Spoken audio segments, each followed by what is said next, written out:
Now that we've seen how to optimize the model, the next step is to apply it to a real-world scenario.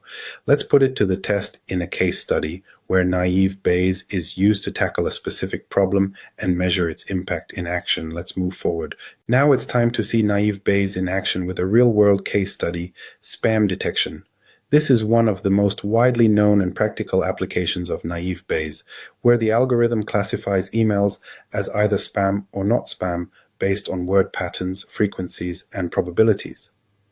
Given its speed and efficiency in handling large text datasets, it's no surprise that naive Bayes has been a backbone of spam filtering systems for years. The process begins with data pre-processing, an essential step in preparing raw email data for classification. Before the model can make any predictions, the text must be cleaned and structured. This involves removing HTML tags, special characters, and stop words. Common words like the or and that don't contribute much meaning to classification. Once the data is cleaned, feature extraction techniques like term frequency inverse, document frequency, TF-IDF are applied. TF-IDF converts text into numerical vectors, giving more importance to words that appear frequently in a document but are rare across the dataset.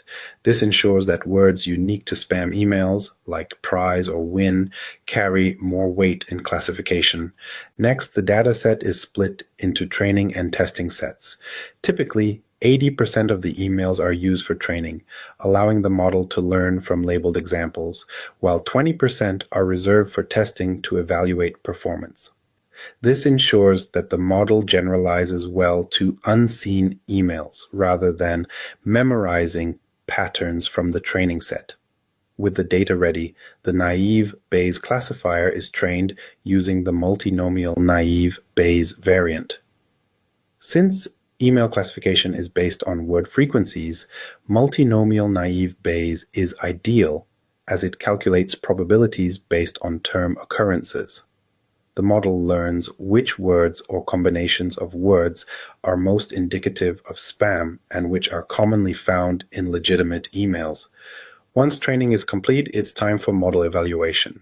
The classifier is tested on the remaining 20% of emails to measure accuracy, precision, recall, and F1 score. In a well-optimized setup, naive Bayes can achieve over 95% accuracy, making it one of the most efficient spam filters available. The confusion matrix provides deeper insights, showing where the model correctly identified spam, true positives, where it falsely flagged legitimate emails, false positives, and where it failed to detect spam, false negatives. The success of naive Bayes in spam detection highlights its strengths. It's fast, effective, and scalable to massive data sets. Email providers process millions of messages daily, and naive Bayes enables real-time filtering, keeping inboxes free from unwanted messages. But spam detection is just one example. Naive Bayes has broad applications across industries. What if, instead of emails, we wanted to analyze social media sentiment or product reviews? Up next, we'll look at another real-world case study, how naive Bayes powers sentiment analysis to determine whether people express positive, negative, or neutral opinions online. Let's keep going. One of the most impactful applications of naive Bayes is sentiment analysis, where it helps businesses and researchers understand how people feel about a product, service, or topic. Whether it's analyzing social media posts, product reviews, or customer feedback, sentiment analysis extracts emotional tone, positive, negative, or neutral, using machine learning techniques. Given its efficiency and ability to handle large text datasets, naive Bayes is a top choice for this task. The process starts with data collection. The dataset for sentiment analysis is typically sourced from social media platforms, online reviews, or customer feedback forms. For example, a dataset might contain 10,000 labeled reviews of a product, with each review marked as positive, negative, or neutral. The more diverse the dataset, the better the classifier will perform in real-world applications. Next comes preprocessing, where raw text is cleaned and structured. This involves techniques like tokenization, which breaks sentences into individual words, and stemming, which reduces words to their root form, e.g., running becomes run. Stop words, common but uninformative words like the or is, are removed to focus on meaningful content. Additionally, continuous features may be discretized using binning, ensuring that naive Bayes can work effectively with the processed data. Once the data is ready, it is split into training and testing sets. Typically, 80% of the data is used for training and 20% for evaluation. Since sentiment analysis deals with word frequencies, the multinomial naive Bayes classifier is chosen as it models the probability of words appearing in different sentiment categories. The trained model is then evaluated using accuracy, precision, recall, and the F1 score. In a well-optimized setup, sentiment classifiers using naive Bayes can achieve 85% accuracy or higher, making them a valuable tool for businesses seeking to gauge public perception. The confusion matrix provides further insights, showing how well the classifier differentiates between positive and negative sentiments. The results reveal an interesting trend. Naive Bayes tends to be particularly strong in identifying positive sentiments, but sometimes struggles with nuanced negative expressions such as sarcasm or mixed emotions. This highlights one of its limitations. Since it treats each word as independent, it doesn't fully capture the relationships between words. Despite this, naive Bayes remains a popular choice for large-scale sentiment analysis due to its speed, simplicity, and ability to handle high-dimensional data. Sentiment analysis isn't just useful for businesses. It's also applied in politics, social sciences, and customer service. Companies use it to track brand perception, news agencies analyze public opinion on political events, and customer support teams detect dissatisfaction in real time. But what if we take this concept even further? What happens when we apply naive Bayes in fields with life-changing consequences, like medical diagnosis? That's exactly what we'll explore next, how this classifier supports healthcare professionals in predicting diseases and improving patient outcomes. Let's keep going. One of the most critical applications of naive Bayes is in medical diagnosis, where it helps healthcare professionals make informed decisions based on patient data. By analyzing symptoms, medical history, and other relevant factors, naive Bayes can calculate the probability of various diseases, assisting doctors in identifying potential conditions quickly and accurately. Since medical data sets often involve categorical features, such as whether a patient has a symptom or not, naive Bayes proves to be a highly effective tool in predictive diagnostics. The process begins with data collection, where patient records are gathered from medical databases. A typical dataset may include over 10,000 patient records, containing details like age, gender, symptoms, test results, and previous diagnoses. Feature selection plays a crucial role in ensuring that only the most relevant variables, such as key symptoms and risk factors, are used for classification. Once the data is collected, it undergoes pre-processing to ensure accuracy and consistency. Missing values are handled through imputation, where missing medical details are filled in based on statistical patterns. Categorical variables such as smoker in a yes-no or family history of disease or present absent are encoded into numerical form. If continuous features such as blood pressure or cholesterol levels are included, they may be transformed or discretized into categorical bins for better compatibility with certain naive Bayes variants. With clean data, the dataset is split into training and testing sets, typically in a 70-30 ratio. Since medical diagnosis involves a mix of categorical, binary, and continuous data, multiple naive Bayes models may be used in combination.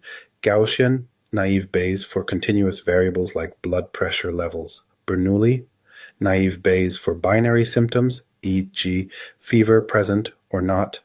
multinomial naive Bayes for categorical features, e.g., severity of pain classified into mild, moderate, or severe. Once the model is trained, its performance is evaluated using accuracy, precision, recall, and F1 score. Recall is especially crucial in medical applications, as failing to detect a disease, false negative, can have serious consequences. A confusion matrix helps assess whether the classifier is correctly identifying positive cases while minimizing false negatives. With proper tuning and a well-structured dataset, naive Bayes can achieve over 85% accuracy in certain diagnostic tasks, making it a valuable decision support tool. However, since the algorithm assumes feature independence, it may struggle with cases where symptoms are correlated, such as how fever and body aches often occur together in viral infections. In such cases, more complex models like decision trees or neural networks may be combined with naive Bayes for better predictive power. Despite its limitations, naive Bayes plays an essential role in early disease detection, risk assessment, and clinical decision support, improving the efficiency of healthcare professionals. It's used in real-world applications like cancer screening, heart disease prediction, and detecting infections based on patient symptoms. Medical diagnosis is just one of many areas where naive Bayes proves its versatility. To wrap up, let's take a step back and summarize everything we've explored, its strengths, limitations, and key takeaways. Let's move to the final discussion. We've explored the naive Bayes classifier from its mathematical foundations to its real-world applications, uncovering why it's one of the most efficient and widely used machine learning models. Now let's bring everything together with a final reflection on its key principles, strengths, limitations, and where it fits in the broader landscape of classification algorithms. At its core, naive Bayes is built on Bayes' theorem, allowing it to calculate the probability of a class given specific input features. Its fundamental assumption, feature independence, simplifies probability calculations, making it fast, scalable, and easy to implement. While this assumption may not always hold in real-world scenarios, it often works well enough to produce strong classification results. One of its biggest advantages is its computational efficiency. Naive Bayes can handle large datasets and high-dimensional feature spaces, making it particularly well-suited for text classification tasks like spam filtering, sentiment analysis, and document categorization. Unlike more complex machine learning models, it requires minimal training time and very little parameter tuning, making it an excellent baseline model or a starting point for classification problems. However, like any model, naive Bayes comes with limitations. Its reliance on feature independence can sometimes lead to inaccurate predictions when features are strongly correlated. Additionally, while it performs well in many cases, it may not always be the best choice for datasets with continuous variables unless the data closely follows a Gaussian distribution. In such cases, alternative models like logistic regression or decision trees may provide better results. Despite these constraints, naive Bayes remains a go-to solution for many real-world problems. We've seen how it powers spam detection, sentiment analysis, recommendation systems, medical diagnosis, and beyond. Its versatility, speed, and simplicity make it a valuable tool for data scientists, engineers, and businesses looking for quick and effective classification solutions. So where does that leave us? Naive Bayes may not be the most sophisticated machine learning model, but its power lies in its simplicity. In many cases, it delivers performance comparable to more advanced models while being significantly faster and easier to interpret. This makes it an essential part of any machine learning toolkit. Now, the real question is, how will you apply naive Bayes in your own projects? Whether you're working on text classification, fraud detection, or predictive analytics, this model is an excellent starting point. If you followed along this far, you're now equipped with both the theoretical understanding and the practical know-how to implement it. Machine learning is all about experimenting, iterating, and optimizing. So why not put naive Bayes to the test in your own dataset? The journey doesn't stop here. The next step is in your hands.